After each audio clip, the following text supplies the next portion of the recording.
So if you look in nature, right, everything has got color. You look at flowers, trees, color. You look at animals like bees and wasps, color. Everything is color. You go like to a crab at the bottom of the ocean, bright red. And you look at people, and most households, the walls are painted white. Not everyone, but a lot of people wear like the same color clothes. For example, black is a color that simulates like mood, and if you're not a very expressive person, a lot of people wear black. And a lot of office jobs, it's like corporate, it's a black color, so it's all just boring and normal. But I realize that color is has such a crucial thing to our life. Like we need color because color is nature, and yet everything these days is just like bland and boring, and color does something to the brain. It does something like, I don't know what it does, but when people see color, or when you look at animals and nature and flowers, it triggers off something in you and you feel really good. I don't know why, but flowers and color does something to the brain. Yeah. Well, I can so resonate with that because that's why I picked blue. Royal, it kind of gives that tranquility-ness to and sincerity. Um, yeah, no, I purposely do different candles. Red symbolizes strength, white symbolizes clarity and purity, um, purple, power. Uh, yeah, green, wealth, prosperity. And when you have that kind of awareness to the importance of color, and yeah, I don't like wearing black, especially like tank tops, because that's the closest to your heart and just that vibration and energy that it gives off. You don't want darkness close to that. And like your bedding, that's important too. You have to kind of where you're going to lay at for 6 to 8 hours a night. You don't want to have a black quilt, kind of symbolizes death, stagnation, stuckness. And you want to have something vibrant, uplifting, to where you know, raise your vibrations while you sleep. And when you wake up, you feel refreshed and ready to go. Yeah, everything. Yeah, I'm very into the colors and the meanings and understanding that they help you, and then they can work against you, but it's up to you to have that knowledge and awareness. Like everything is powered by the sun, and when there's rain in the atmosphere, you get a rainbow, and in the rainbow you get loads of different colors. So obviously light is different vibration. So even though, say, the red cotton that was just dyed, or the red dye, might not have any vibration effect because it's man-made, um the fact that we make things mean something. So if we look at black, we see, like, death and darkness and depression, and you keep wearing it every day, and you get into that mindset of just like there's no life. It's just like downhill. And then people who always wear colors, like I always wear different color socks. I've always worn one blue and like one yellow, just completely the opposite. I don't even choose, I just pick it out.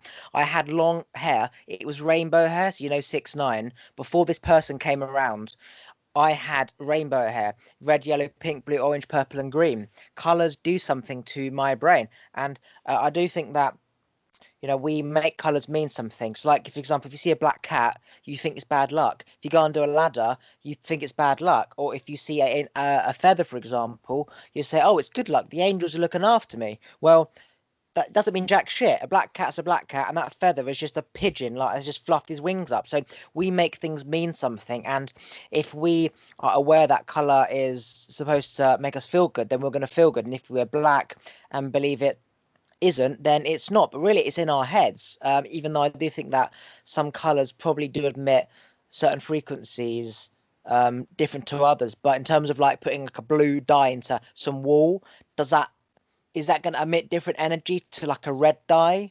Even it's man-made, so I don't think it is. But you know what I'm trying to say, right?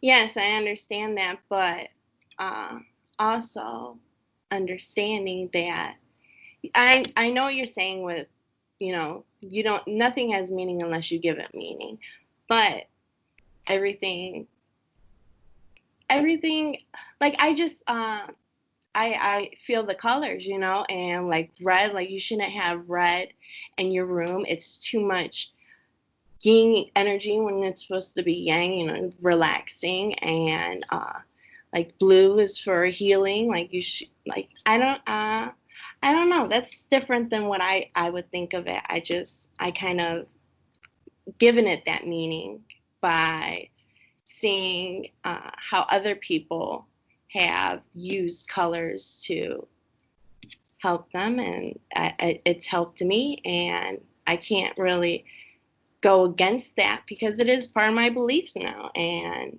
so, but I understand that it doesn't, nothing has meaning unless you give it meaning. But I love, you know, colorfulness, and it makes me feel good. And yeah, but I understand the whole black cat scenario. I got kind of a wicked person in my area, and there's always a black cat on their porch, and I just feel like there's some type of connection in that. But uh, like you said, it doesn't have meaning unless you give it. But I see the synchronicities and the coincidences, and I just feel like I've seen too much coincidences and synchronicities and signs, and I've been brought to information, and I feel like once I have that information, what I do with it is up to me. But once I've cultivated the use of color and helped it art and put it into my life in different aspects with the way I painted my room, or the way, you know, my household, and different parts of my wardrobe, and how I'm feeling, or if I'm feeling a little bit more down, I'll purposely try to lift myself up by being bright and, you know, trying to So shine. you could say, like, you know, people like to be around nature and fields and woods, and you could say that, you know, woods are brown, fields are green.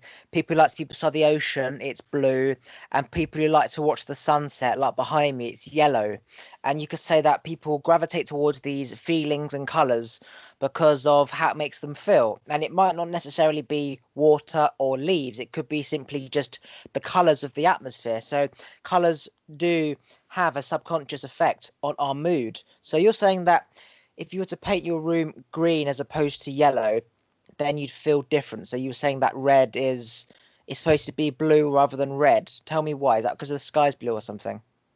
What you said, the healing thing. Why is blue healing and red's not? Um, well, because like I'm into, like I've looked into like feng shui and stuff like that, and with knowing that, uh, just, and also having to do with your astrology, your numerology and stuff like that, certain colors benefit certain people in different ways. Like what something would help me with might not help you. And blue and purple are important signs for me being an Aquarius, and for my Kau number being number 9 in Chinese astrology, and it being the rat year in 2020, a new decade and stuff like that.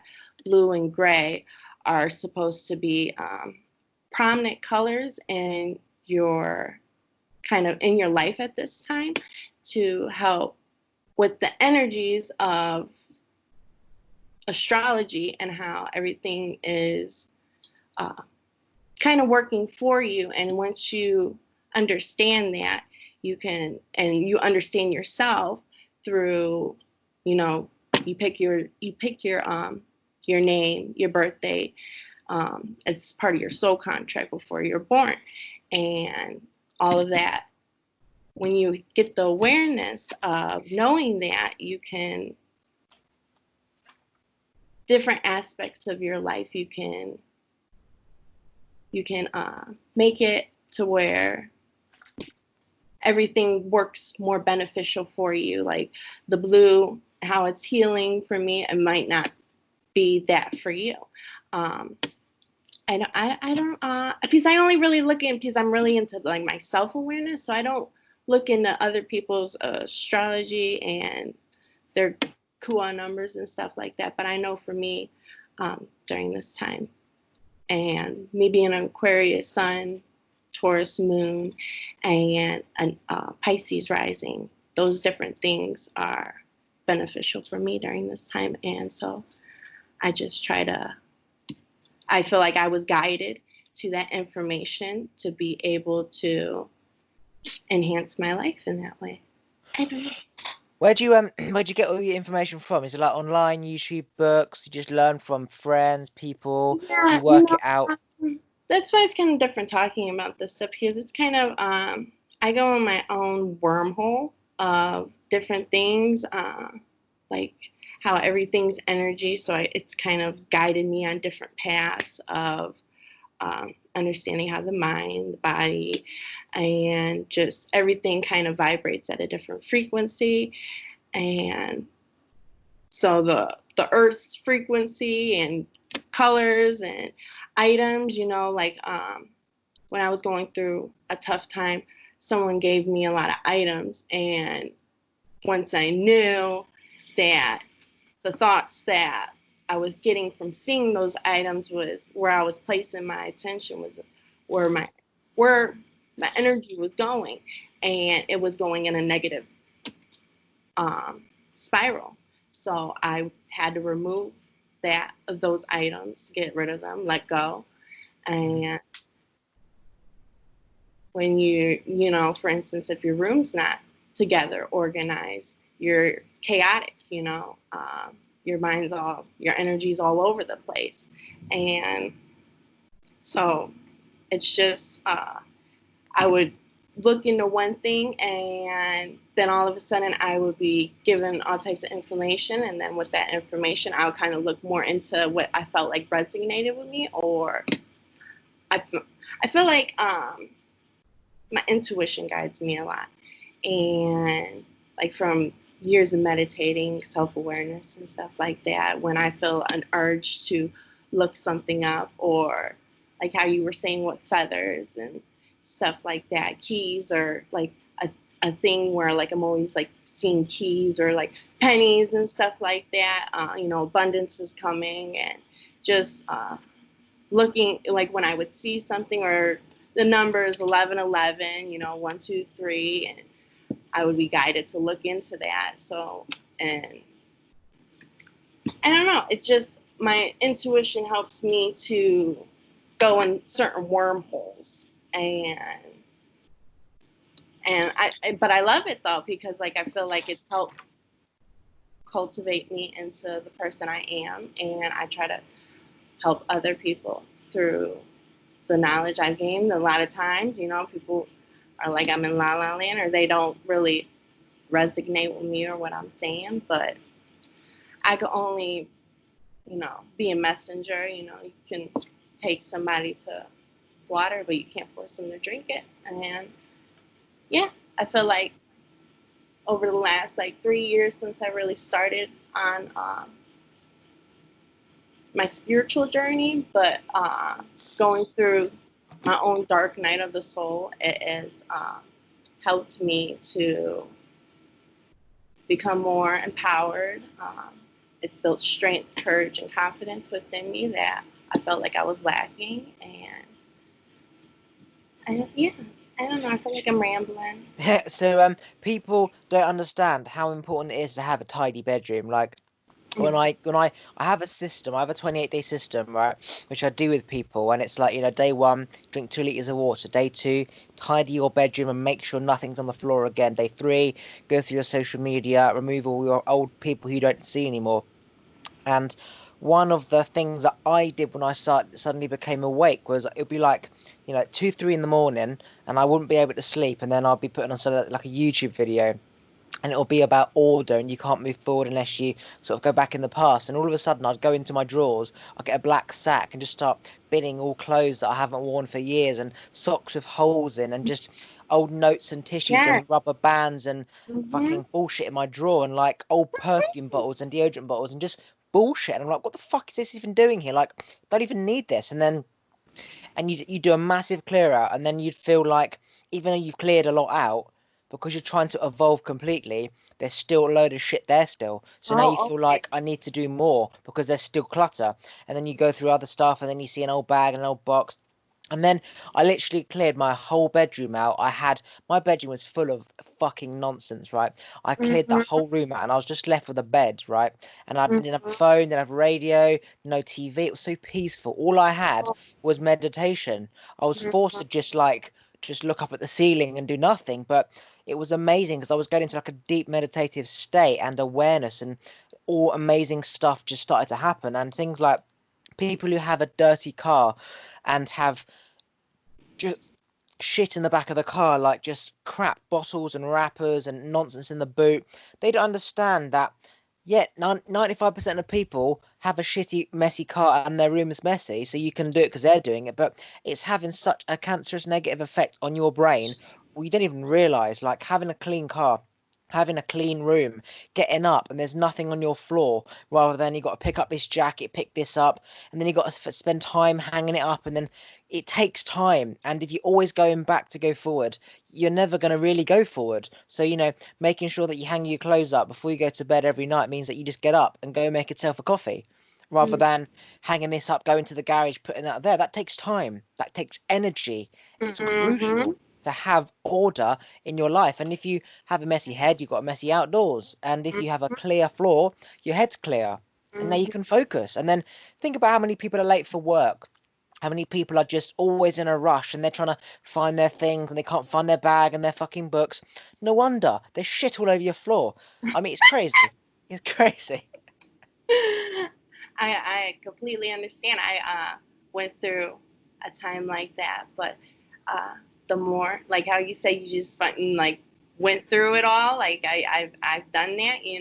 I'm still like every day. Like I feel like I'm going through something, or like because I feel like you have to uh, make room for what is going to come. And if you believe you are going to be successful, why are you holding on to things that just successful people won't have? You know what I'm saying? And you gotta kind of fake it till you make it, in a sense. And uh, a successful influential person is not gonna be influential if they don't even have their own shit together.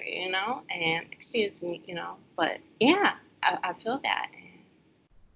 I don't Yeah, know. like It starts with your room, clean your room, and start there. And once you start organizing your life, you can be able to and fix yourself. It all starts with, power. What do they say? They say, knowledge is power, but knowledge in thyself is self empowerment. So you got to, really know yourself and know that if you're all scattered, throughout life, you're not going to, you can't move forward, in a sense. And it's all, people are too tied in with their past and not having that vision for the future. And when you have a vision for the future, you're able to move forward and live more purposefully. And I don't know.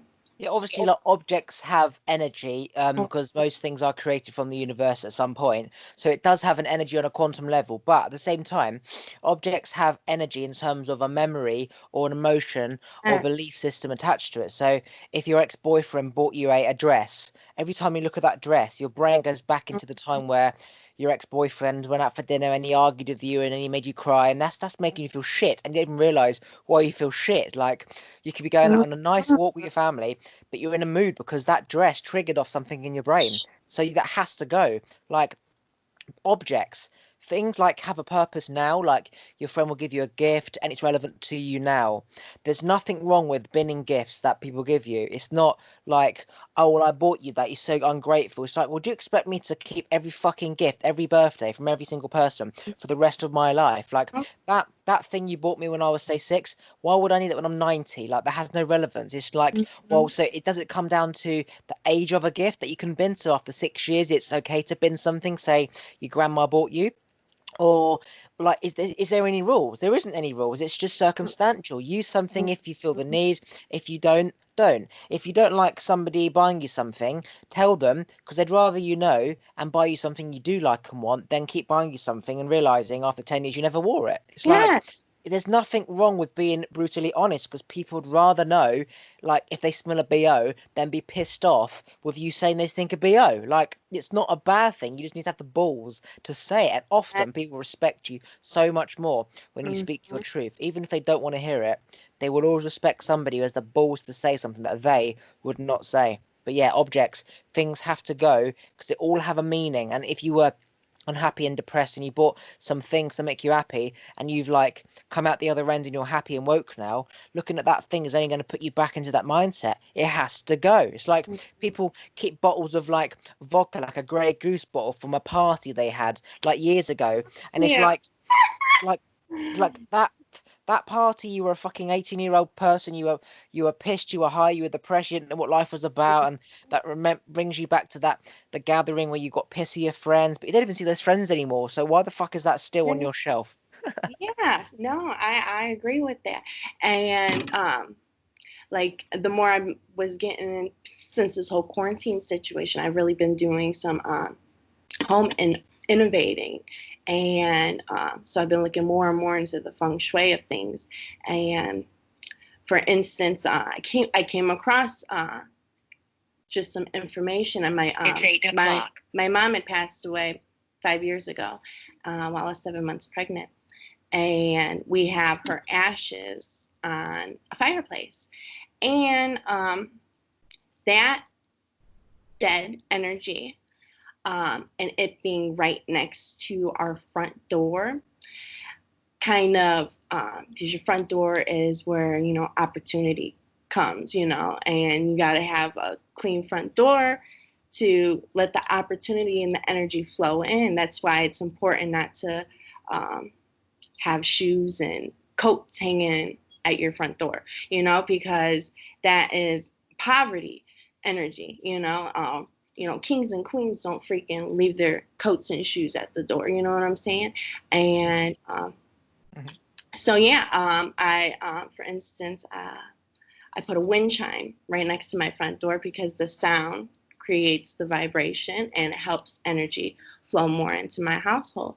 And I feel like just doing those little tweaks really has, helped the harmony in my household as well. And, just to come across something like that and just know, unfortunately, it was right there next to the front door. Um, yeah, had to take care of that. But yeah, and just little tweaks here and there. Let me think. What else do we do? Oh, for instance, if you walk into your house and the first thing you see is toys, if you have kids, it it subconsciously symbolizes that your kids are running the household. If that's the first thing you see, um, you shouldn't have anything under your bed, okay? Because you are a vibrant being and your energy is, if you have some shoes under your bed, stinky shoes, that's getting in your aura while you're sleeping, and the energy is not able to flow around you and heal you while you sleep. If you got stuff keeping it stuck, or for instance, if your bed isn't raised and you're kind of sleeping on a box spring on the floor, that's not good because the energy isn't able to flow. Um, and cleaning your windows, like it's like when I moved back to my dad's, I hadn't been here for years, but my the people who were living here weren't maintaining the household like with the womanly touch, and not taking care of those little things that should be taken care of. And just you really gotta you can't help the world if you're not helping yourself. And, it starts with helping yourself, and then slowly but surely helping your family, and trying to help your community. And if you want to make a big impact on the world. You got to start small and you got to build momentum and try to, you know, yeah. Yeah, so like every time we touch something, we charge that thing with our energy. So if we're in a negative bad mood, negative energies are gonna go into that thing. Anything, a lampshade, clothes, bottle, teddy bear, toy, whatever. Um, Mm-hmm. and so without even realizing, if you are very, very unhappy and angry and you like scream into a pillow, you've given that pillow a negative charge of anger. And then you just throw that pillow under your bed, right? And you just forget about it for 3 years and you're sleeping on a quantum level, right? That Yes. energy is vibrating under your bed and it's going into your energy field. Like our Mm-hmm. energy field goes around us for like, 2 meters or whatever, and under your bed's like only like a fucking foot. And so that energy is going into your energy vibration, same as like, old shoes. Old shoes, if you're thinking these are piece of shit shoes and just throw them across the room because they've got holes in, and then go under your bed, energy that's really bad. Like people who have like ex boyfriends, like a shoebox thing of memories of like love letters and notes and stuff of ex-boyfriends, and they put it under their bed. Like a bullying journal and stuff. Yes, obviously at that time it helped you overcome bullying or whatever, but all that energy and those tears and that aggression with your hand on that pen and focusing on that page, reading that writing, is Mm-hmm. charging your book, your journal, it's under your bed. And so every time you go to sleep, it's just all this negative cancerous vibration under your bed. And you can't free yourself if you've got things in your room with old energy, like you're trying to raise your energy. And so you need to bin everything with old energy. And that's why I had to start all over again, because everything in my room had a purpose when I was in a very unhappy, depressed state. It shouldn't have been there, because if I was happy, I wouldn't have kept it or bought it, because it was about holding on to the past and not Mm-hmm. not wanting to let go. And so everything had a meaning. Like every fucking thing. I'm talking about a bit of blue tack or something, because my friend gave it to me. Everything had to go. And Mm-hmm. when I did the same process to my parents, we had a loft, which is like a garage, right? A loft full of everything that had ever come into our house. And I went 30 trips to the dump, backwards and forwards. I binned it all. I kept all the photos, and pretty much everything else went. We're talking like lampshades, quilts, pillows, just fucking everything, right? Toys, 50 billion bags of toys when I was 4. Like, why do I need those, right? And it all Why? went. Yes. And I literally had to remove everything we had, because I realized in order to free my parents, you have to let go of the past. And the reason why they couldn't be free is because they were holding on to the past. Mm-hmm. And so it all had to go. And it was, you've binned everything in this house, like there's nothing left. But they didn't understand like what vibration they were in until I set them free. During it's like, why are you binning everything? You're a bastard. But it's only when they've 3 years on from me binning everything, they feel the difference. And all I've got to say is, how did you feel then? How did you feel now? And that's all I have to say, because they know the difference. And so, Mm-hmm. there's nothing in the loft anymore. Um, it has to go. Every single fucking thing has to go. You can't hold one. It's like you can't hold one. You either let it all go, or you don't, or you keep everything, because your mind is, there's a reason why your mind is holding on to that one little thing. And things like provide goodness, you should always keep. Yes. um but yeah, if it's bad and doesn't, it has to go. Mm-hmm. No. And yeah, I just totally agree with that. Unfortunately, there's a situation that I've been going through for a couple of years now, but my daughter is being sexually abused, and the person who was abusing her gave her lots of gifts, and it was just I wasn't able to. I was an agree. Previously, I was an agreeable person, passive, kind of people took my kindness for weakness kind of thing. And that's kind of where all this started, because I knew I had a, I only had me, and I had to build myself up to, have courage and confidence and be the voice for my voiceless daughter. But yeah, and that's, I had, regardless of how my daughter looked at the item, I had to do it for me, because just knowing that I would see that, and then I would think it, and then when I'm thinking it, I'm getting that negative feeling, and that negative feeling is bringing negative results towards me, and I can't have it. And yeah, it's very important, or for instance, people not cleaning their fans and having that just spiral in their whole area. When you were saying about I was thinking about like sage. It's important like to cleanse your home. Sage is a good way to do that. And how you were also talking about when you hold something and you kind of give it that negative feeling, like crystals are like a big thing for me. And so like every new moon, full moon, I make sure, I charge my crystals with that energy that is God given and that can benefit you. I, hold it, squeeze it, place my intentions and in it, and feel like that has also helped me, my household, a lot. And yeah, but it's important to and with the whole, you were saying with the whole box of ex-boyfriend stuff under the bed, that's crazy because you are not subconsciously, and that's the thing, people don't have awareness, so all this is just happening to them, and they don't understand, or yeah, they need the awareness. That's why this talk is important, because when you're doing that, you're on a quantum level, you're not making room for a new person to come in, or if you are, you're attracting the same kind of person that you just left. And yeah, you have to, let go of the old, heal.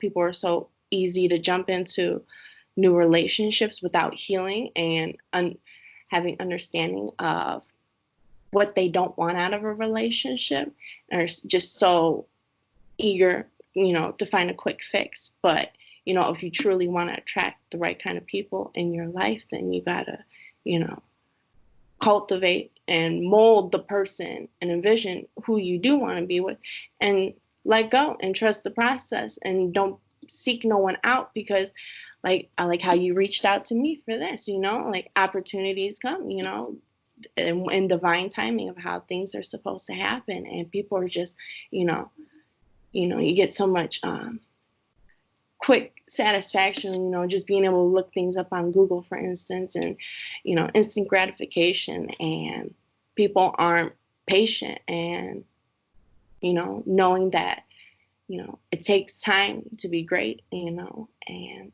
it's the efforts and baby steps, and then God's divine timing, he's orchestrating things behind the scenes that you can't even see to bring that attraction happening. But if you're constantly thinking, worrying about it, oh, I need this, I need that, instead of just letting go and going with the flow of life and loving life and being happy with who you are as an individual, and then when you love yourself, love will come, and you can't seek it out. So Yeah, the thing about the fan, right?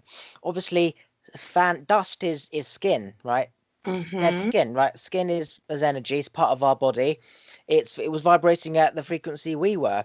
So it's silly as it is, like, for health reasons, like breathing into your lungs, but keeping dust, which is dead skin, in like fans, you're keeping a charge in your house. Because I said on the quantum level, that's still there. If that person was a negative prick and he was just Mm-hmm. and shredding skin, that's in that fan. There's a negative charge in that fan. Yeah. Same as if there was a positive person in the house who was shredding skin, whatever, there'll be positive energy in the fan. So it's not just about the health reasons, it's about there is energy clogging up in that fan. And because it's human energy, because it's come from a human being as opposed to, I don't know, a pillow, whatever, it probably has a stronger charge because it's human, it's life related, whereas a pillow hasn't really come from life technically, but the cells have, so it probably has more of a charge in a dusty fan than a, I don't know, a pillow under the bed.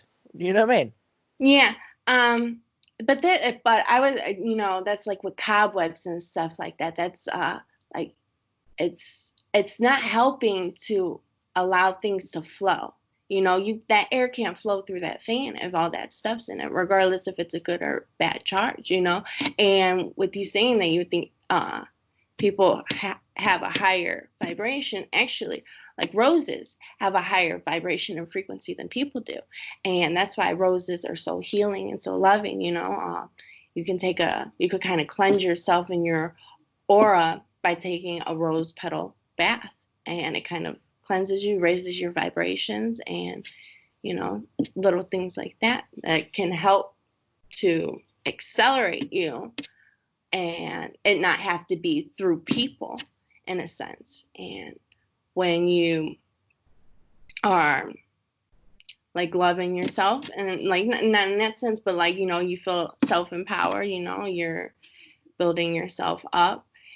You were, regardless, all people are like, a lot of people right now with the fear and anxiety of everything going on are vibrationally very low, you know, and it's up to people like us to give them awareness and help them to raise their vibrations so things flow for them more easier. But they don't, it's hard because a lot of people don't trust the process and know that like it's taken me a long time to be here and I'm still not where I'm, you know, plan on going. But it's the little efforts that make a big difference. Like you said, with cleaning your room, for instance, and cleaning your fans, cleaning your vents. You know, you got to be able to have the airflow, you know, and to be able to things to be more harmonious. And you can't let nothing good in if, you know, there's just all oldness and, you know, nothing new. There's no room for anything new. One of the things that really forced me forward to enlightenment was forgiveness. Like I had to understand like what that was, because it's like, okay, well, you're forgiving that person, they win, they get away with it for what they did to you, they win because you are sort of let them off the hook, and it's not about them, it's about you and how that feeling has stored inside you and how it makes you feel. So by forgiving, you're just accepting the fact that it's life, I need to move forward, otherwise I'm going to be in this mindset forever.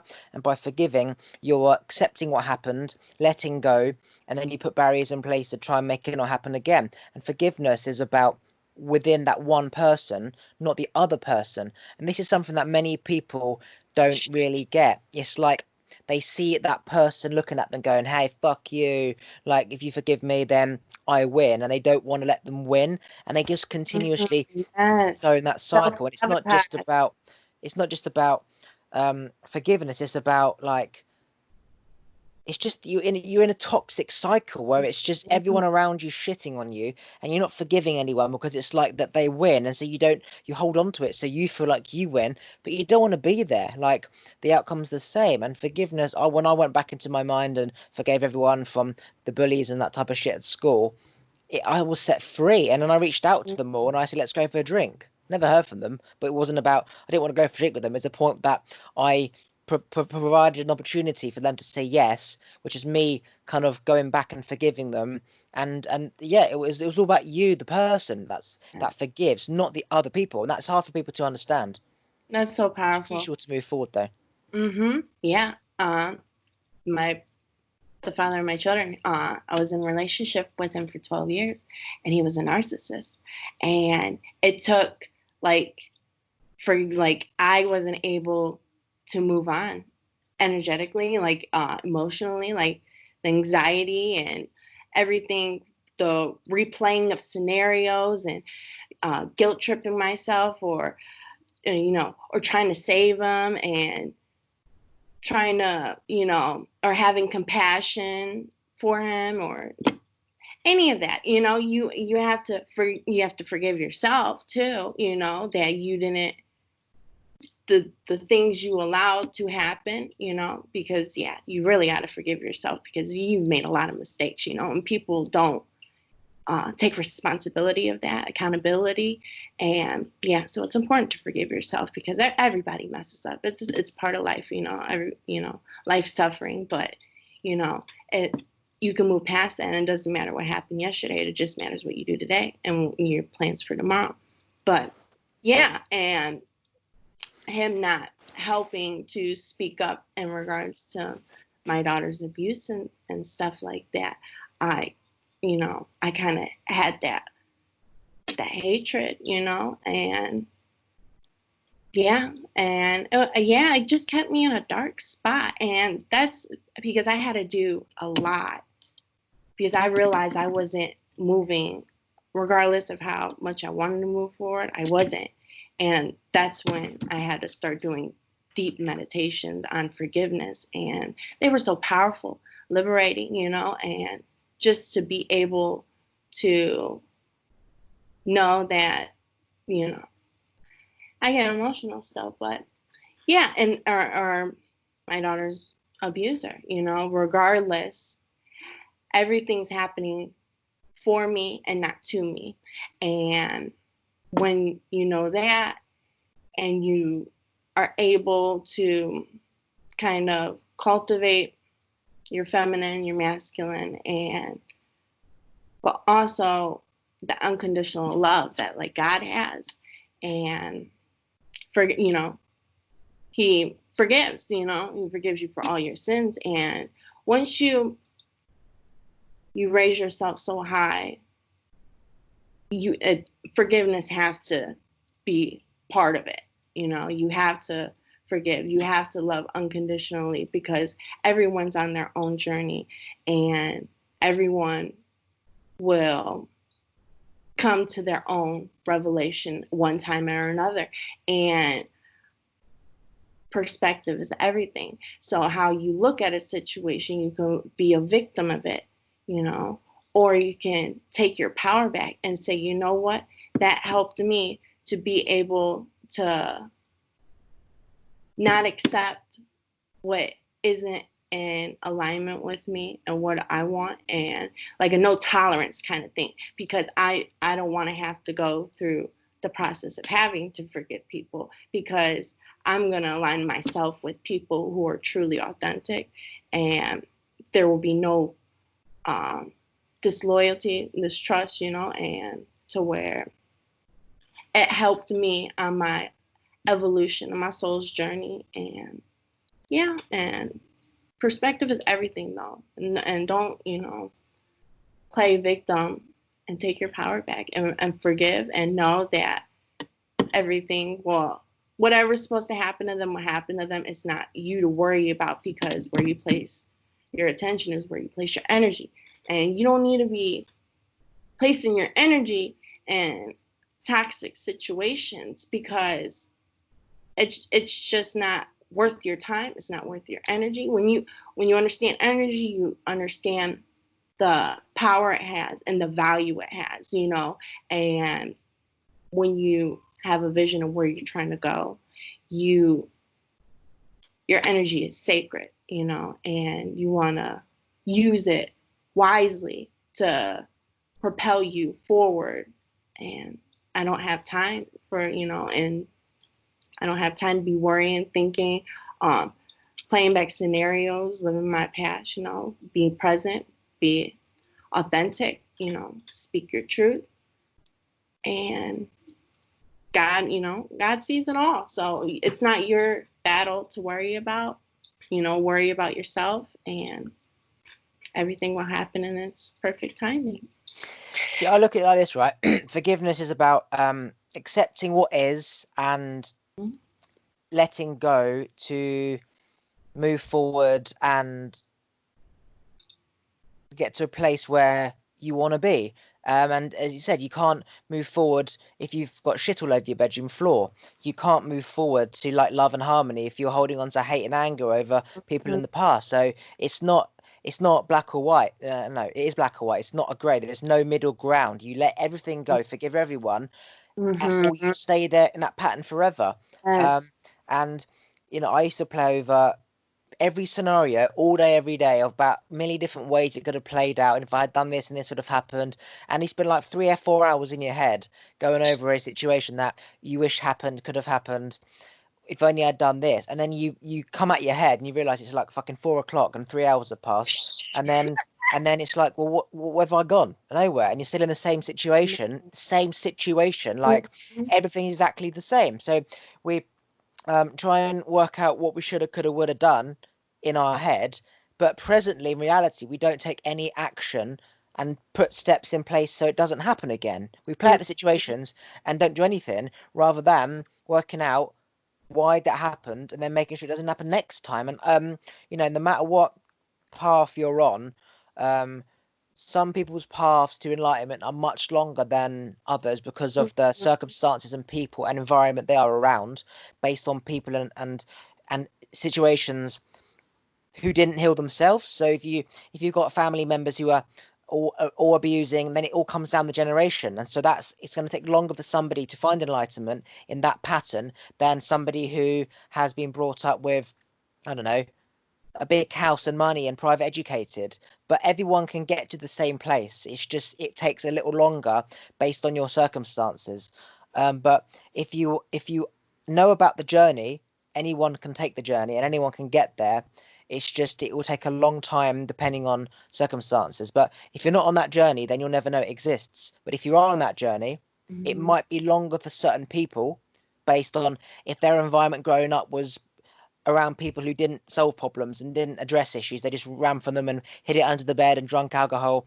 That will take a long time, but ultimately they can always get there if they keep going and not make the same mistake twice. I found that every time I didn't make the same mistake twice, I moved forward a little more. If I made a mistake again, it could be anything, like just not putting my shoes under my bed and I trip on them and I hit my head. That's a mistake that didn't have to happen.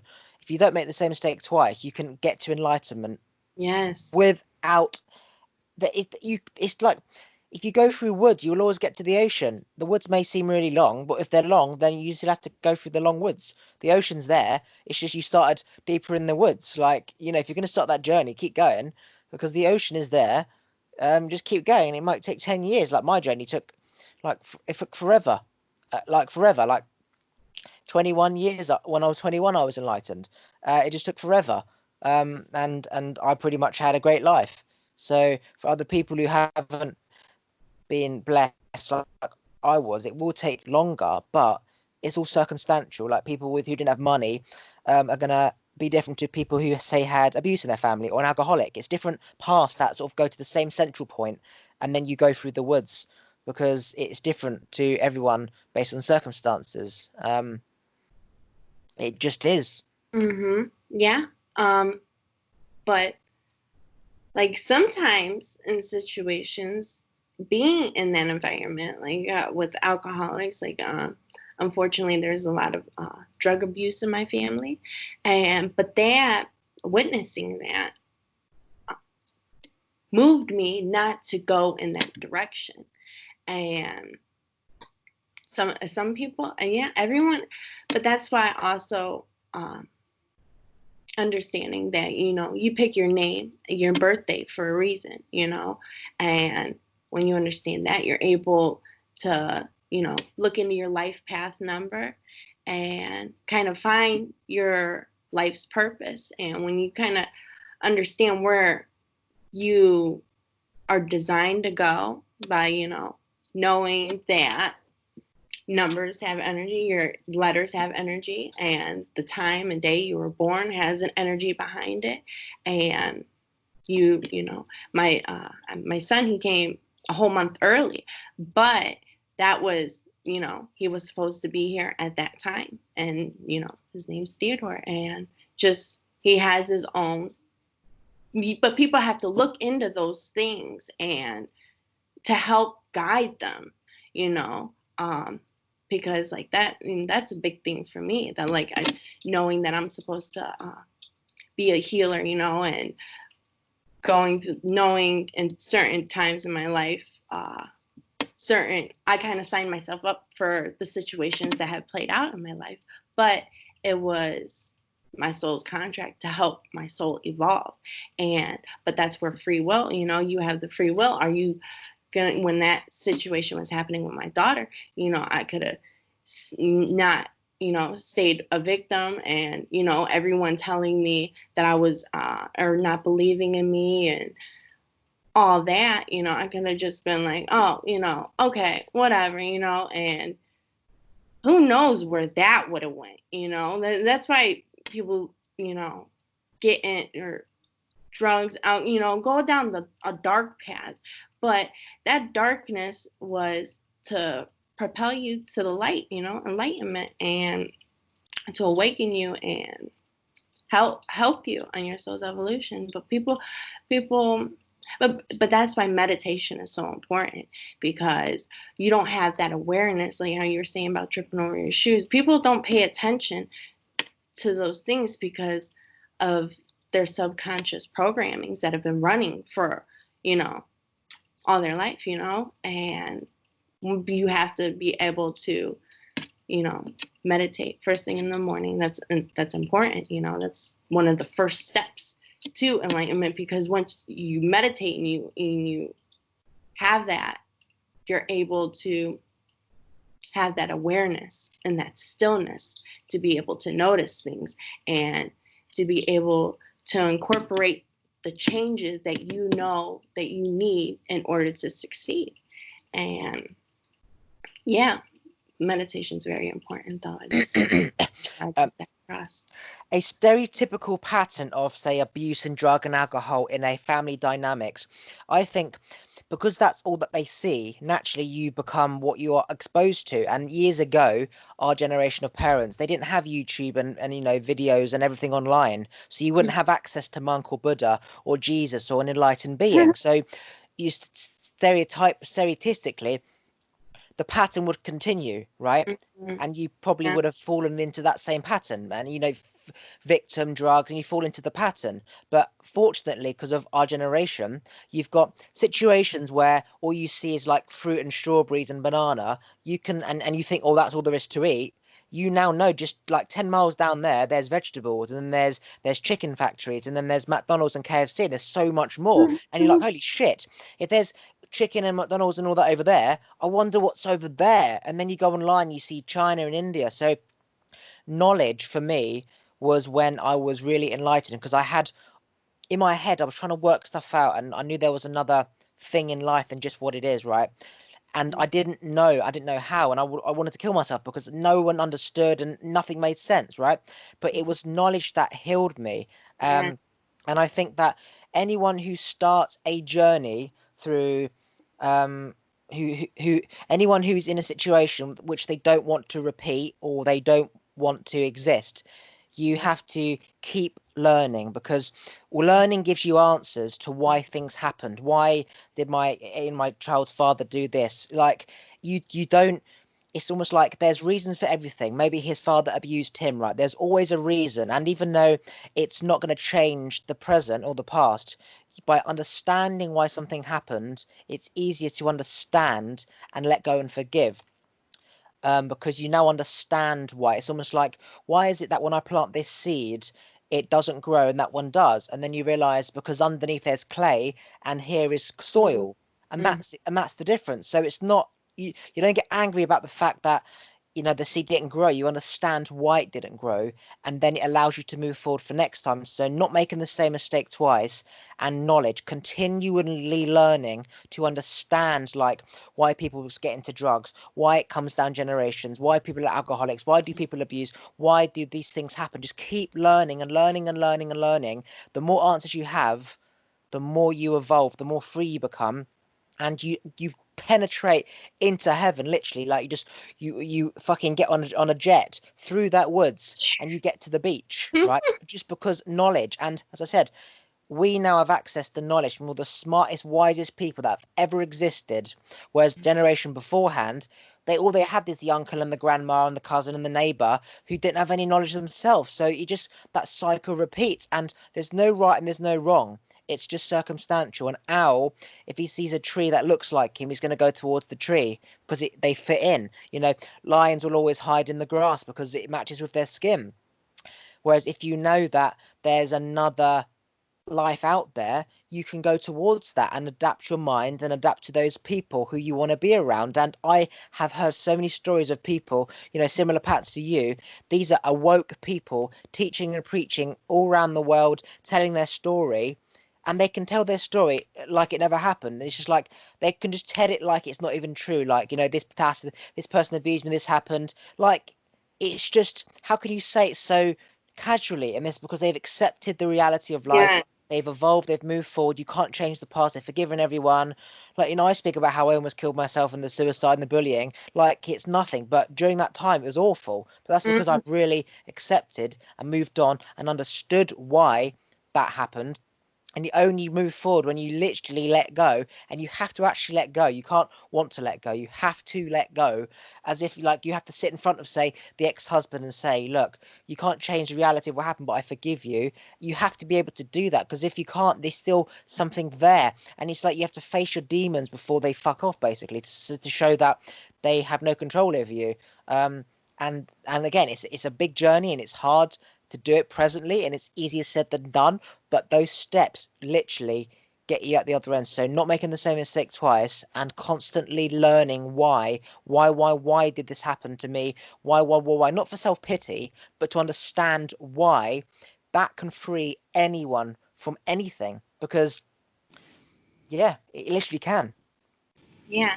I believe that in an age of information, ignorance is a choice. Yes. When people are just scrolling and not really having awareness on where to look, or what to look into, that or just watching meaningless cat videos. I mean, that I feel like that's just such a waste of time. And like I'm constantly that started this. Like I was when all that was happening, I was because I was a stay-at-home mom, and I had kind of in a form a way of control, and knowing that I had to kind of be successful in order to be taken seriously. No one was taking me seriously, and so on my rabbit hole of learning how to be successful, reading books from successful people, podcasts, and learning the skills and habits that are required to be successful. Um, that kind of started it all, and it just became an obsession, because the more I learn, the more I know that there's just so much out there, and I feel like there's no time to waste. I kind of um, make sure through, meditation, it's enhanced my focus, and this whole situation has brought me more purpose. And I feel like you have to be educated, or you're going to get walked all over, and like how you were saying, why, you have to take accountability and responsibility for where you lack, and like I knew I lacked strength, I lacked education. I needed to, I lacked resources, money, and had to, you know, learn, educate myself, build myself up. And through education, that does that for you, because when you know what you know, it empowers you, and gives you that confidence to keep going in that direction and wanting to learn more to be like the great successes that there are in our world nowadays, or in the past. And yeah, knowledge is power, for real. Yeah, And education is confused with school. yeah, Education is about getting answers. So yeah, whatever questions one has in their brain, you need to find answers. So for example, if you're getting stressed about money, what, for example, every question I ever had, like how is pasta made? How is salt made? How does a light bulb get made? Like I went on YouTube and I found out, to the point where I have no unanswered thoughts because I found answers. So for example, why am I chasing money so much? Like, why do houses cost so much? And so you go back and you Google, what is money? Where did it come from? The value of gold. Where did the value of gold come from? Trade. Why do we trade? It's services. So that person's building me a house and I'm trading him the cash. But the reason why it's so fucking expensive is because he wants to buy a big house, which somebody else has built, who's also trying to make money along the way. So the prices go up. So it's like, okay, now I understand why I need money, but I'm realizing I'm never going to be able to afford what I'm trying to afford based on what I'm earning, because it's just not realistic. So now you have a choice. Do I keep chasing this dead end, or do I find an alternative, like saving up, buying land, and getting a caravan, not a shitty caravan, a 20 grand caravan that's really lovely and brand new, but it's not a 300 grand house, for example. So when you get answers to questions that you don't know, you set yourself free, because now you're like, okay, well, why are people hating on a president? And then you go into the research of why, and then you get the answers why. And it's not that it's right or wrong, it's just it's given you an answer at that time, which has allowed you to have comfort in the unknown. So knowledge, every question anyone ever has, find answers, ask people, go online. Make sure if you ask somebody that you know that they are not just saying it because you want to hear it, or they actually know the true source. Like, go online, keep researching, get answers, because when you have answers, there's no more brain activity and you're in meditation all the time. Like, people meditate to stop the brain activity, and there's a reason why that brain activity is there, because there's like energy that needs to be removed. So you either keep it in and reserve it, or you let it go. And all these questions are of unanswered thoughts. They're in your head and they're going round and round and round, wasting energy. You need to get answers. Like, why did this happen? Like, why, you know, you need to get answers. Why are people addicted to stuff? And it's not necessarily the object. It's the power of the mind. And you understand, how do you increase the power of the mind? And it's through knowledge. And then you think, oh, well, Granddad was really dumb, so he had no power in his mind, so he couldn't get off the drugs. It's not the smoking or the alcohol or the drug. It's the power of the mind. And so you're like, well, how do I increase my mind so I don't fall back into that pattern? And then you learn, and the more you learn, the more your energy increases, and then you learn to meditate. And knowledge is, as you said, meditation mixed with knowledge is a godsend. And what I was going to say is that talking about a story and your past, as traumatizing as it was, helps you heal. As at the Mm-hmm. same time, parallel, you're learning why. So, for example, with me, I was learning why, for example, people bullied me. And every time I met somebody, I was telling them the bully story. And bearing in mind, I kept this in my head my whole life. I never spoke about it. Like, no one ever knew I got bullied, like, because I didn't tell anyone. So I just Mm-hmm. started to cry, and I started to cry at like 21 about things happened when I was like 10. No one understood why. And that's because I was going back into the healing process and grieving. So learning why, speaking about it to random people, is the yin and yang balance, where you're going down, you're going up, you're going down, you're going up, you're going down, you're going up. So you keep speaking Mm-hmm. about, for example, the abuse and stuff, until you don't get emotional. Because I realized I would speak about it and get emotional, and rather than stop and wipe your tears, which people do, you should never wipe your tears. Why the fuck are you wiping your tears? You try to cry for a reason. So why are you trying to hold To back? release. You're going through the healing process, and then you're stopping, and you're going through it. You stop it. You've got to cry. Go through the emotion in your mind or speaking. Let them listen to you. Okay, talk. The more you do that, I found, for example, the less I got emotional about the things that I was getting emotional about. And you know you've really healed or evolved when you keep speaking about something and you don't cry as much as the last time. And the more you do it, the less you cry, the higher your vibration, the more like you're letting go. And so Mm-hmm. I kept talking, and I didn't cry like I used to. And then the more you speak, the less you cry. And then like now I can speak about my story without emotionally going into that mindset, because I've done it so much that my brain is just used to it. But at the same time, I'm learning the knowledge. So I'm learning, I'm healing and I'm teaching. I'm learning, I'm healing and I'm teaching. And I'm Mm-hmm. telling my story, and I'm saying I learned that I can't beat myself up all the time, and I've got to let go. And then they say, wow, you're so inspirational. And I learned that from the knowledge, and I channel it through me like chakra and energy. It goes up and it goes back round, and it goes up and it goes back round.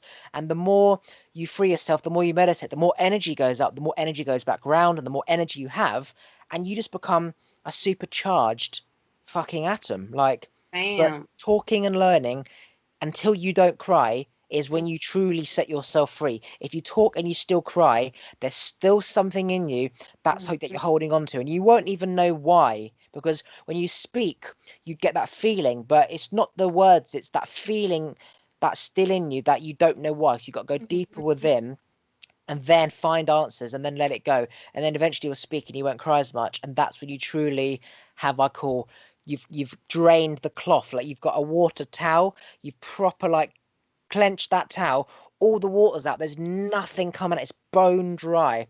I um love it. Almost like crying, and there's nothing left to cry about, because you've already grieved, and you only cry when there's pain, and if you have no pain you won't cry. I don't remember the last time I cried.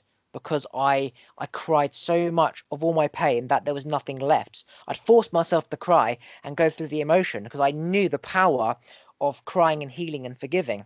And I never used to cry growing up. I never ever used to cry. My parents used to try and make me cry because they knew I was battling something inside and they couldn't make me cry. I was too strong, right? And then 21, it just all came out. Yeah. Mhm. Yeah, that's crazy, but I how like I still get I can resonate with that because I know that I still got some I have awareness every day on where I need to improve, and I'm still, I love the process though, and because I've seen how much growth that I've had, and like before, like for years I didn't talk about it, and because I had that shame, that guilt, um not feeling like I was, one, being a mother, I'm supposed to protect, and so it's, I'm starting to, or I didn't want to seem like I was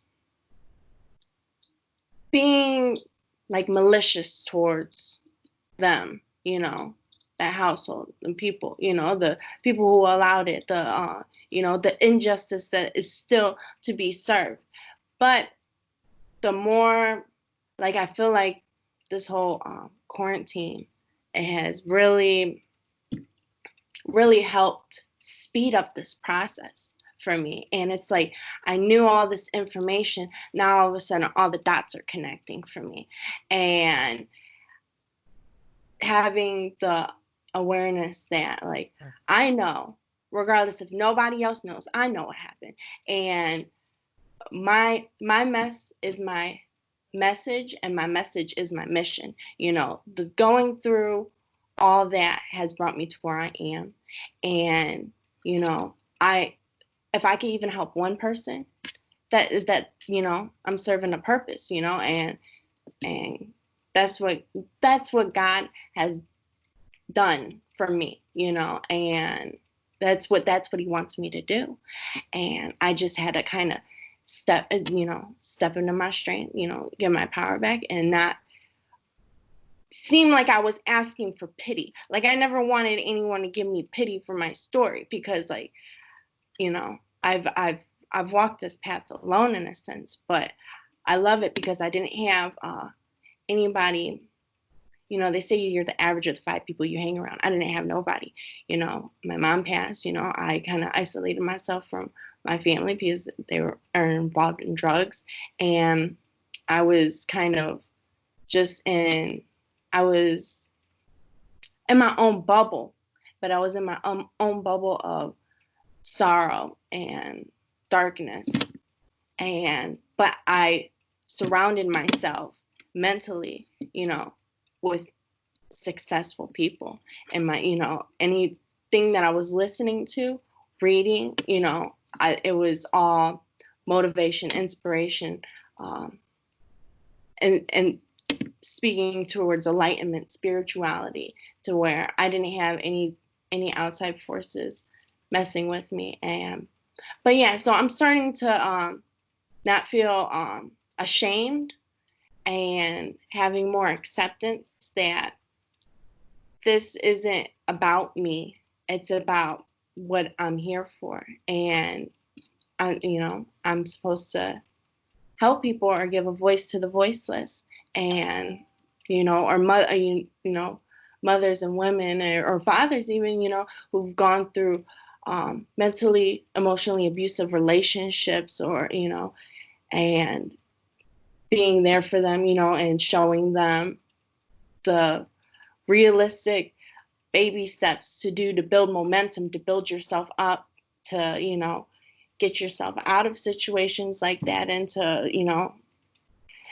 inquire, or it requires you to be still and patient and trust the process. See, people get too scared, and they're like, oh my goodness, this is so much I need to do, and that's why they never get started. They get in their own way.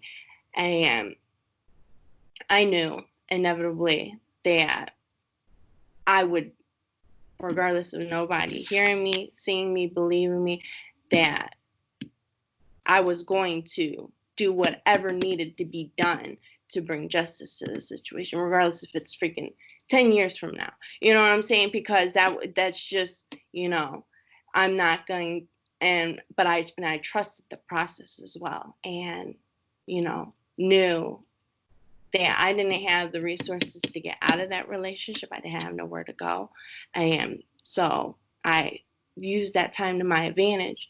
And while raising my children, I integrated as much knowledge as possible. I was the audiobooks or podcasts, like I play them, the playback speed, I do it 2 times 4, make it go fast, and just like I be on it, and but I love it. And when I play stuff for people, they're like, how do you even listen to it like that? But that's just I'm driven. I have, this whole situation has given my life meaning, has given me purpose, and I'm just, I'm obsessed with it. But I love the growth that I've seen within myself, and know that the information and knowledge that I've acquired throughout this time, even though, I'm still in that transition. I'm in that transition right now. But I am being in that transition. I used to think that I had to be at a certain point for people to listen and take me seriously.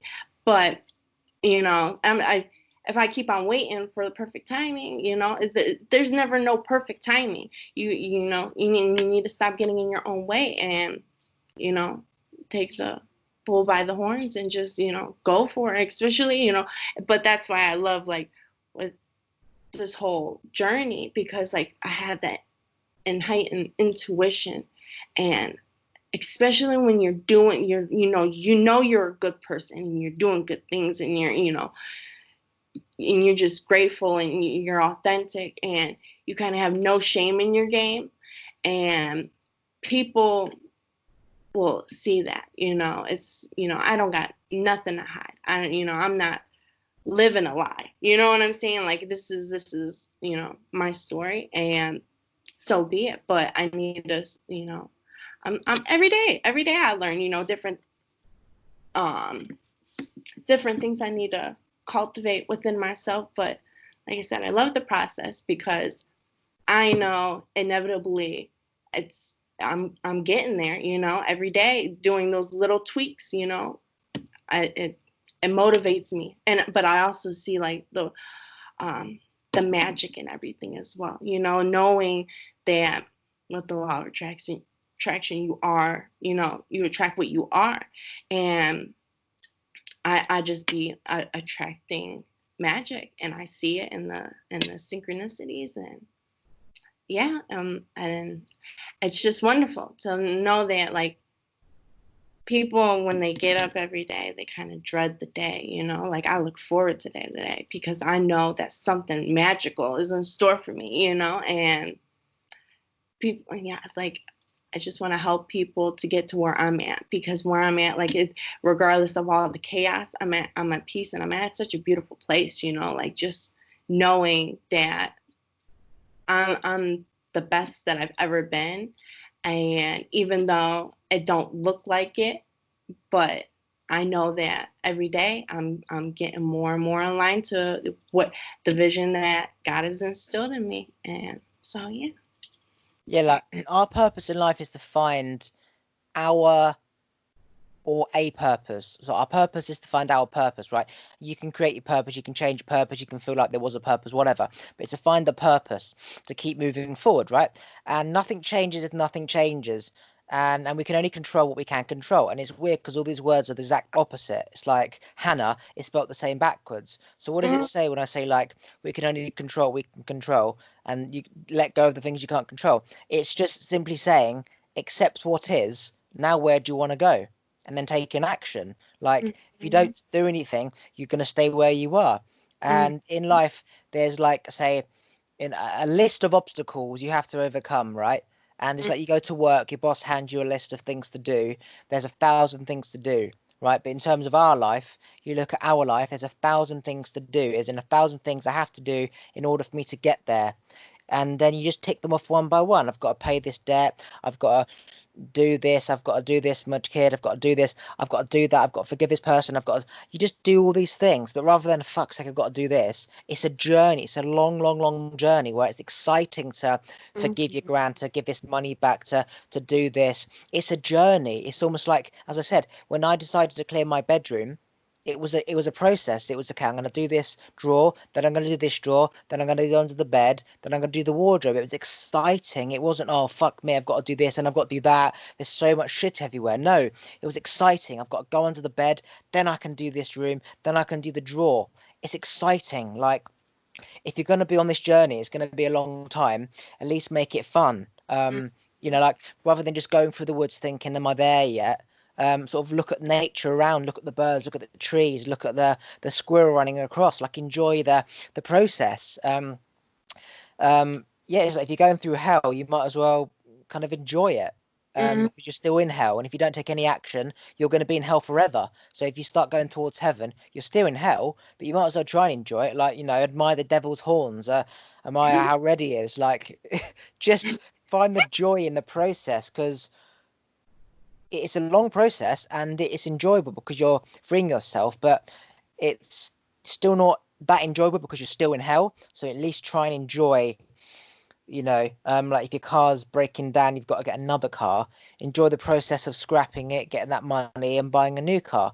Like, and just enjoy every single process, because all you have is feeling, and if it feels shit, then it's always going to feel shit. So try and make it feel good until you have no shitty feelings left, and it's just good. And then when a shitty feeling comes, you make sure it doesn't happen again and understand why it happened, and then you put a system in place, like a business.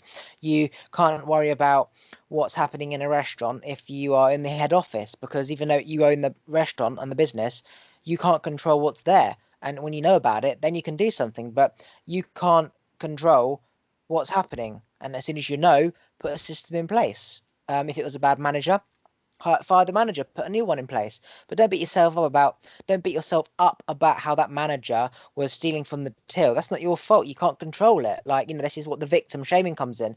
You Mhm.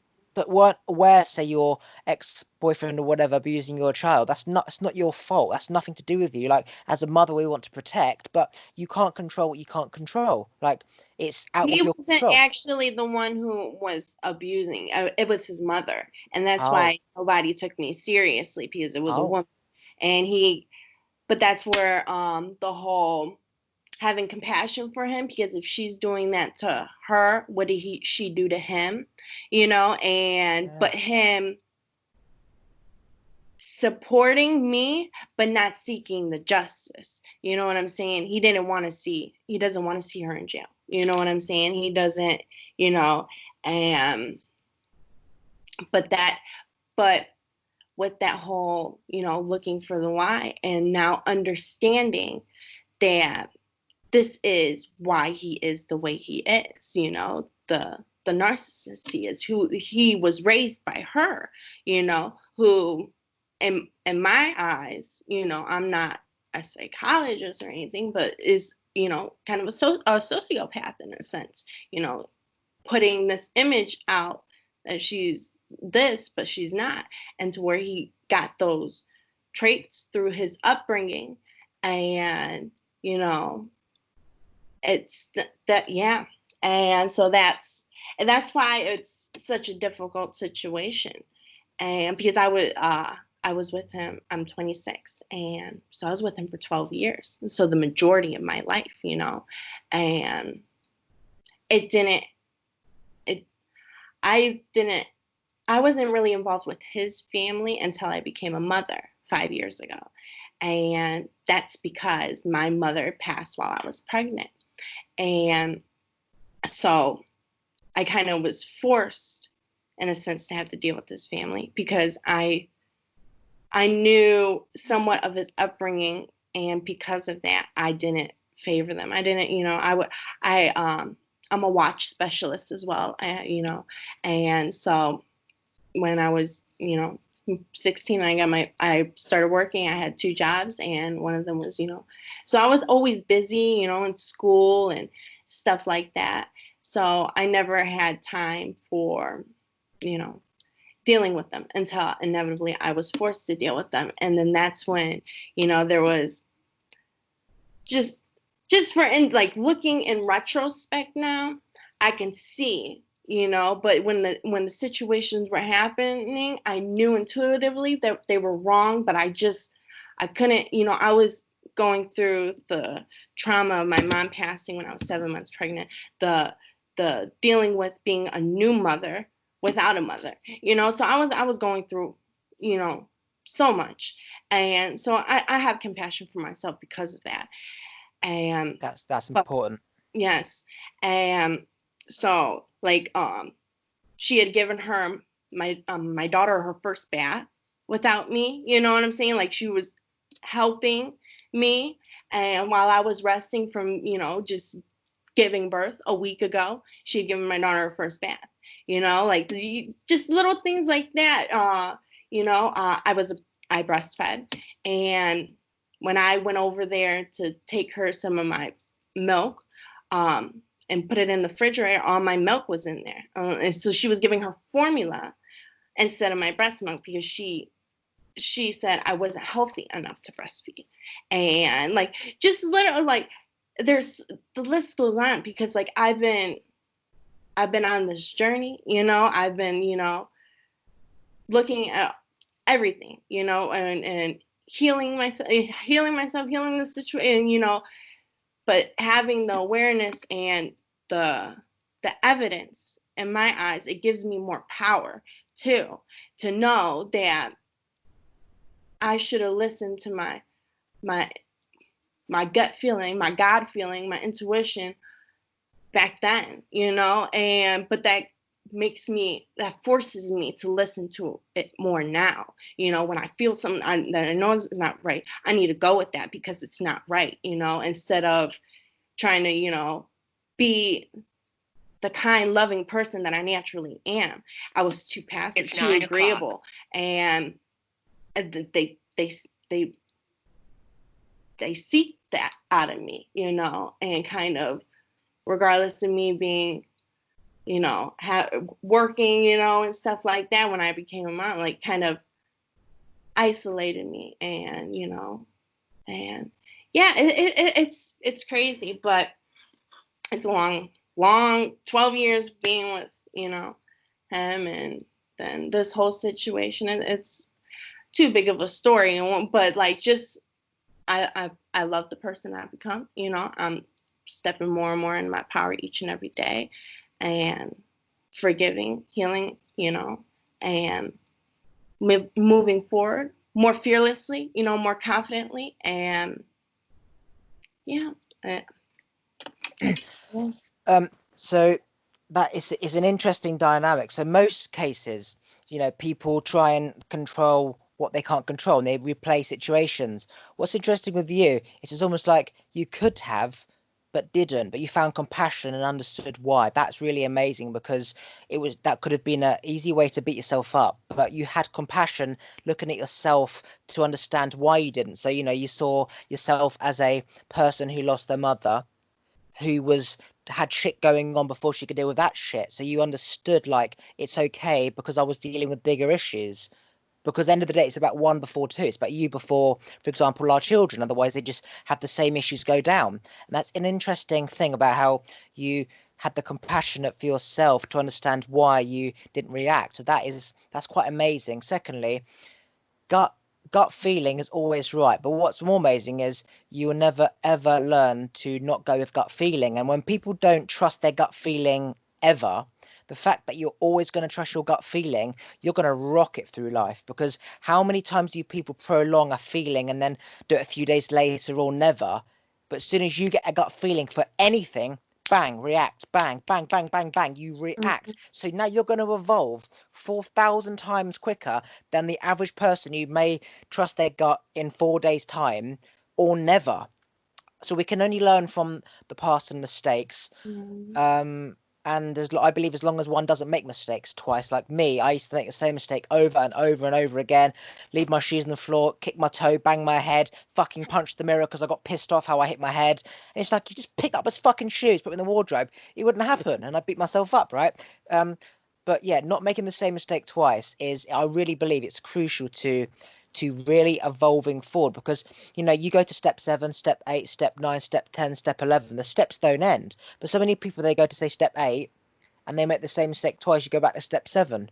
So you go into 8, you go into 7, you go into 8, 9, 7, 8, 10, 6, 5, 4. You're constantly like one step back, 2 steps forward. Whereas if you don't make the same mistake twice, you're only going to go forward. You're only going to go higher towards God, into heaven. So, you know, simple things like, if somebody lets you down and doesn't pay you back on the day that they said they would, everyone's different. Like, that friend's not the same as that friend. But as a general rule, you can't now ever lend money again, because if, for example, somebody who you lent money to ends up not paying you back like the old person, you're going to say to yourself, why did I allow that to happen again? I knew I shouldn't have allowed somebody to do it, but I picked and chose that person because I thought they were different. Whereas it's like in a business, if there is a manager stealing from the till, you put cameras up. So you take an action. And if, Mm, for example, the camera is in the wrong direction, you put up another camera. You mm, keep moving forward. It's like every right. time there's a problem with government, what do? They address it. They write a new law. They put funding in place. As long as you are maintaining a problem, there's always going to be problems, but you have to maintain it. So, for example, I don't lend money anymore because on one experience when somebody didn't pay me back, we're talking like £3, by the way. It's the principle, right? Yeah, I never lend money again because I never make the same mistake twice. Because I know if I do make the same mistake twice, things I don't want to happen will happen again. But more importantly, it's a mindset of why I'm allowing things to happen again. And you relapse into that mindset. It's like you either forgive everyone on the road who's road raging at you, or you don't. You can't pick and choose when you're angry, when to give the finger, and when to just smile at them. You have to continuously smile because it's work. Life is Mm, work. It's constant battles. Like if we didn't have Walmart and shopping centers to bring us food, you'll constantly be hunting for food. You'll go starving for days and then you might have loads of food. What does that say? That we think life is easy because we have it all on a plate, but reality is it's not. You just have to, you know, if you want something, you gotta go get it, and there's always an issue, you work around it. And that's like that's it. Life was never supposed to be easy. It's just we think it is because big companies just provide everything. But yeah, mhm. it's not. Yeah. Yeah, I agree with that. Yeah, life suffering and but it's what you do with that suffering that, helps humanity, like in a sense, because when you everyone has things that happen to them, everyone goes through their own darkness, and it's up to you to educate yourself, and empower and enlighten yourself. And the answers are out there. It's just, stop letting your beliefs, your subconscious, keep running this program that, you know, that you can override. You can override the system. It just takes work. Like I knew my programming was messed up. I was like, well, yeah, how do we go about this? I listened to, I did meditation. I did different um, hypnosis videos, and did that. Sleeping meditation, the affirmations, programming, listening to different frequencies at night, Yeah, because binaural beats. you know what I'm Yeah. saying? Like there's just so much you can do, and just, but you gotta be seeking it. People aren't desperate enough. I was desperate. I was I was on one. You know what I'm saying? Like, but and it's unfortunate that people have to get there. Like, not why not go through the transition with joy and empowerment? Why do you have to get yourself in such a dark place, or go through some fucked up shit to bring that within you and in your life? People aren't desperate enough, I guess. And but that's I'm just a messenger. All I can do is share my message. What you do with the information is up to you. It is true. Like when you think about people who've had things easy, they have no drive, and everyone who has a drive often had a battle of some form, like voice in their head, poverty, abuse. It always comes from of a way out. Like even me, like I was trapped in my own head. A great family, but I was trapped in my head. It always comes from a need, and I do believe that people only really will change if they're desperate. Like you only will start to take tidying your bedroom seriously and getting up at the same time seriously if the alternative is just like fucking awful and hell. Like I do believe that you need to be kind of you need to have your back against the wall, like The Rock says, in order to know your options, basically. Because if you're not against the wall, then there's still a bit of space between you and the wall. And you translate it into language, which is why do we have to experience shitty hell and pain in order to be happy? It's like, well, if there was a God, then why does he do that? But it's like you only kind of go off to find food when you're hungry. You Mm-hmm. don't find food when you're full up because so it means that you need the yin and the yang. You need the negatives in order to seek the positive, in order to be neutral. But then it's not one or the other. It's just a combination of both. That when it wears out, you need to balance it up. It's like filling up your jug. When you've drunk it, fill it up. It's not is life supposed to be a jug empty or full? It's just when it's empty, fill it, and when it's not, then do nothing. Mm-hmm. It just seems to be the way it is. Like again, Yeah. it all comes down to knowledge and understanding. Really heals within because I believe pain within is about unanswered questions of why, like why did it happen, and I believe once you have answers to understand why, you don't hold anyone accountable because you realize it's just no one's fault. We're just a plant that had enough water and sun and it grew, and it didn't have water and it died, and then you understand why. And when you translate it into normal life, there's millions of questions why. Like there's many factors to why that plant died or could have lived. It's not just like sun, water, and space. In human life, it's like grandparents and parents and cousins and aunties and schools and teachers, and it's so many things to work out. Like so many. That's why it's Mm-hmm. so fucking hard. But again, if you're desperate enough, you have no choice because it's like, do I stand on this fire and burn my feet, or do I sort of just fucking jump and run away from the fire? Like you have Mm-hmm. nothing to lose. Like you have nothing to lose. And even people who have the so-called life of happiness, they don't. Everyone has their own internal battles. It's just who has enough battles to get themselves out. Like everyone's got voices in their head, whether you're rich, you're poor, abused, whatever government. Everyone has battles. It's just who has enough like strength to deal with them rather than run from them. So drugs, alcohol, just it's who's got the strength to deal with them that become the elite because everyone has that same battle, and it's just your thoughts don't align with the outside. We're supposed to be, people are supposed to be like this, then why is this happening? Whereas if it was already that, then there would be no thoughts, and you're just aligning your thoughts to what you think should be right or what you feel is right, or if it doesn't make sense, like why is that square not going into that circle? It's because that's a circle and that's a square. So you get two squares and you put them together and they go in. And it's just fitting like essentially what we're doing with our thoughts is we're just like when you're a kid, you've got the blocks, you put like the square in the square and the circle in the circle, and the kid's like bashing it down, it's not going in, and then he turns it and it goes into the square. We're just fitting shapes in our head. We're just like fitting the squares with the squares and the circles with the circles, and there's just fucking squares, circles, triangles, rectangles. There's so many, Trying to piece and it all together.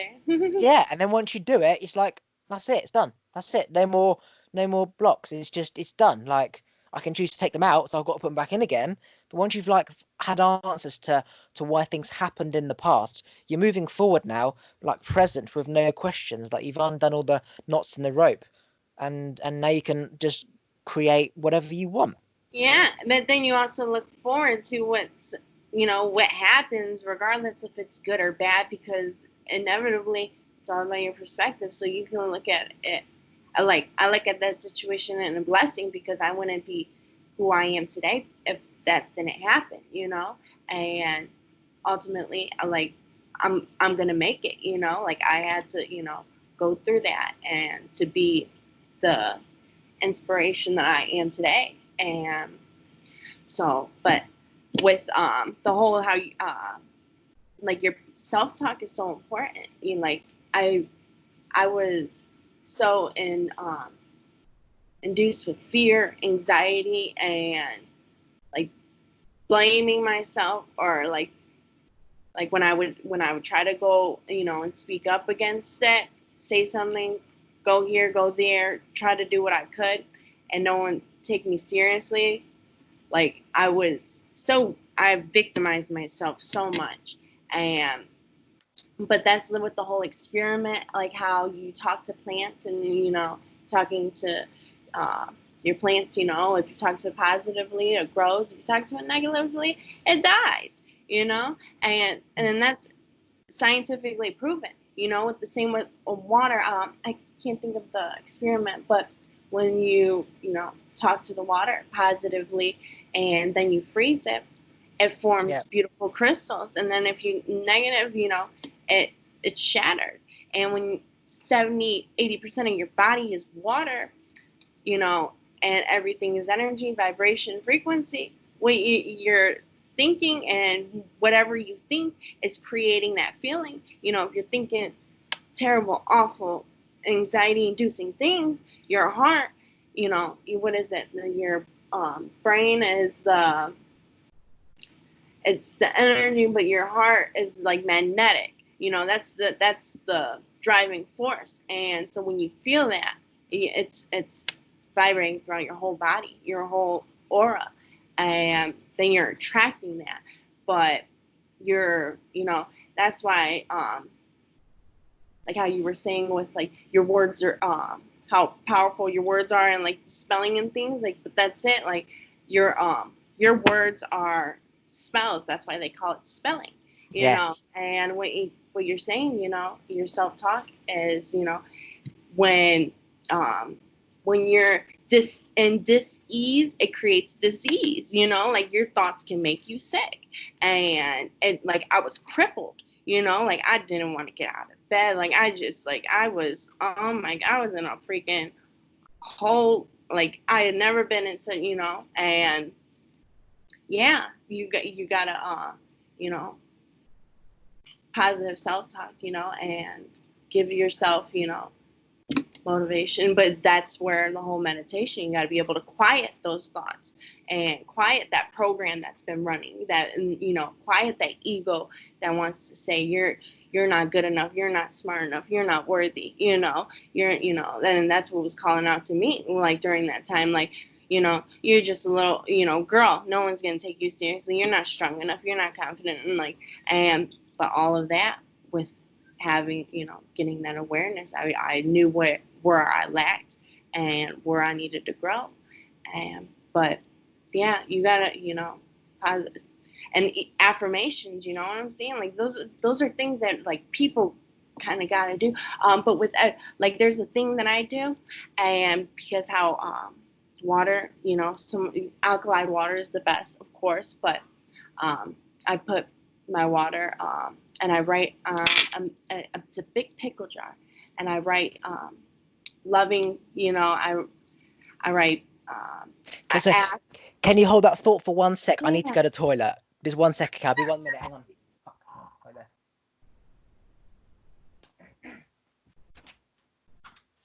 Man, we've been on here for a while.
Right, shoot.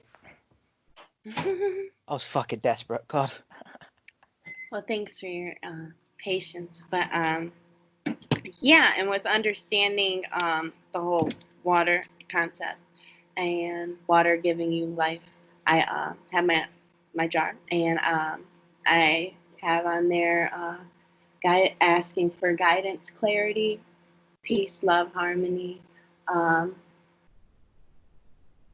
my desires in regards to money, and what else do I have on there? Strength, courage, confidence, uh, wisdom, knowledge, understanding, understanding, and overstanding on things. And yeah, and I've been doing that for a while, and I put it out, during certain planet alignments, new moons, full moons, kind of instill that energy. I pray over it.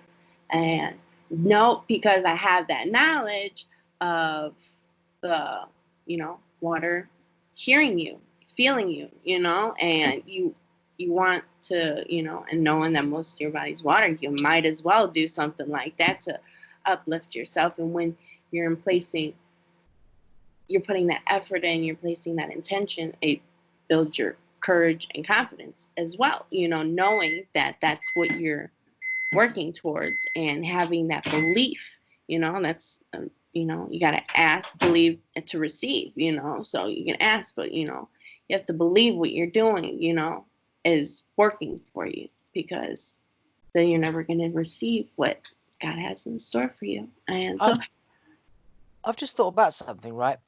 Dehumidifiers. It takes the water in the air. So in a house, in an office, right, they have dehumidifiers, and it takes the water out the air.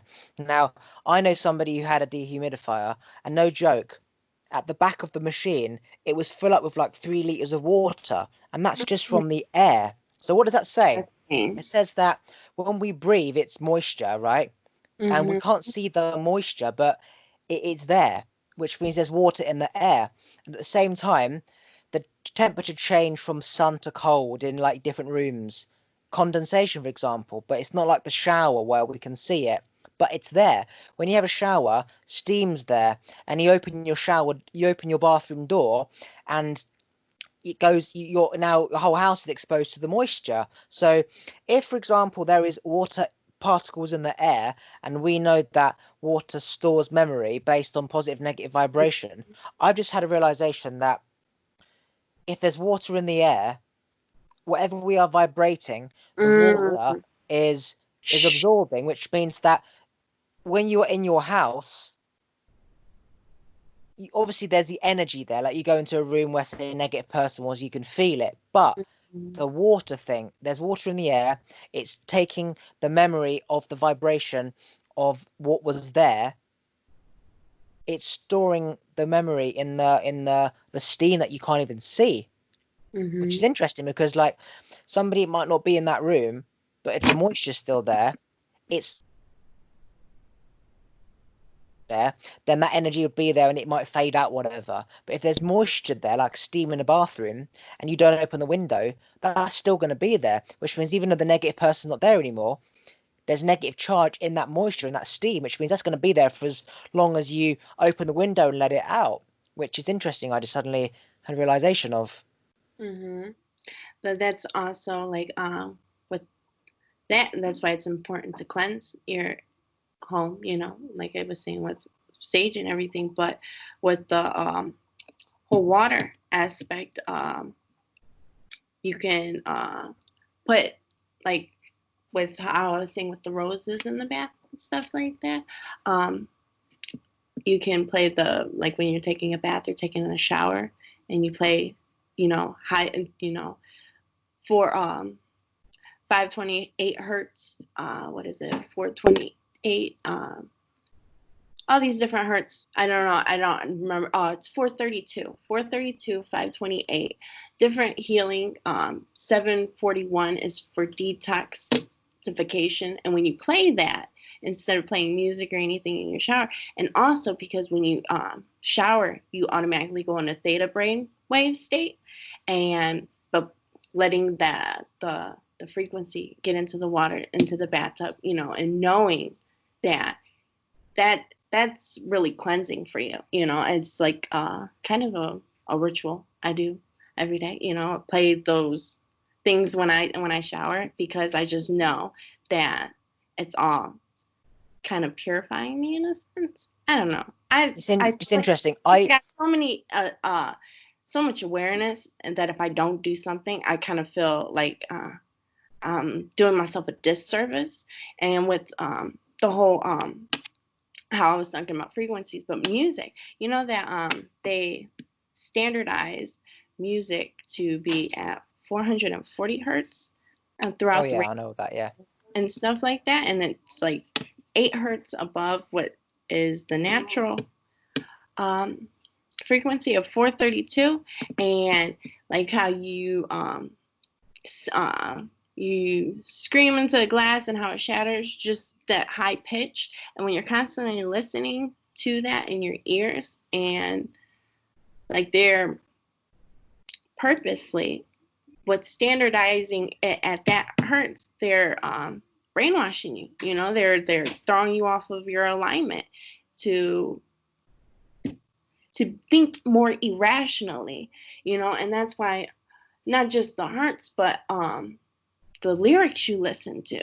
What kind of music are you listening to? Like, I just don't have I'm no nonsense when it comes to what I listen to musically. Like, I'm not gonna listen to lyrics that are talking about sex, money, murder. Like, not happening. I'm Hmm. not, because I'm not trying to have that going in my thought process, and my, but just they, unfortunately, they them doing little things like that, like their music, or selling us this bottled water, and when the water sits still like that, it's basically dead water. And when you drink that, thinking that you're doing yourself a favor, you're drinking death, in a sense, because life and water has to move. That's why it's in rivers, oceans. It needs that constant flowing energy for it to have life. And when you're freaking just gonna think that you're doing yourself a favor, because that's how, but they're doing themselves a favor by selling you water that's free. And yeah, it's just crazy just to, kind of have going in all the different wormholes that I go in to see that it it's all a conspiracy in a sense, especially with the whole food, and oh man, now you got me going with the whole food industry and how they freaking uh, sabotage these animals like that, knowing, having the awareness that everything's energy, and how they purposely, slaughter them and traumatize them, and knowing that fear and hurt that was in those animals is transmuted into that meat, and then you're eating that. Like, no, you just can't. Like, I don't know. Like, it's just crazy. Like, how they fatten chickens up so much to where their legs break before they even, die. Like, just to make a quick buck.